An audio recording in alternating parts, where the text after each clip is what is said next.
இந்திய திருநாட்டின் 76வது குடியரசு தினத்தை முன்னிட்டு இந்தியா முழுவதும் கோலாகலமாக கொண்டாடப்பட்டது. அந்த வகையில் திருவள்ளூர் மாவட்டம் மீஞ்சூர் அடுத்த அத்திப்பட்டில் திருவள்ளூர் மாவட்ட தலைமை அலுவலகத்தில் ஊழல் தடுப்பு சர்வதேச கவுன்சில் சார்பாக அதன் மாநில சட்ட ஆலோசகர் பாலசுப்பிரமணியம் தேசிய கொடியேற்றினார்.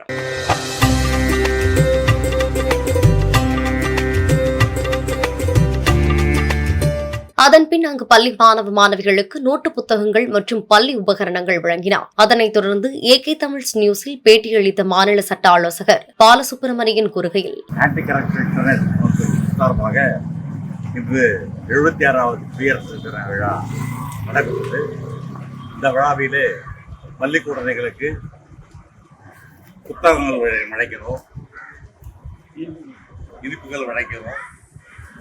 இந்த விழாவிலே நாங்கள் உறுதி எடுத்துக் கொள்வதெல்லாம் என்றால், ஊழலற்ற ஆட்சி, ஊழலற்ற சமூகம் உருவாக வேண்டும் என்பதே எங்களுடைய நோக்கம்.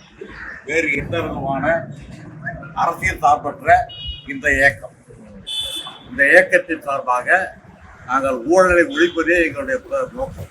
இந்த நிகழ்ச்சியில் மாவட்ட தலைவர் ராமதாஸ், மாவட்ட பொதுச் செயலாளர் முருகானந்தம், மாவட்ட ஒருங்கிணைப்பாளர் பாஸ்கர், மாவட்ட செயலாளர் மகேஷ், மாவட்ட மீடியா இன்சார்ஜ் குமரன், அறிவொளி சீனிவாசன், முருகேசன், பாஸ்கர், ராஜா, கணேசன், ஜெகன் கலந்து கொண்டனர்.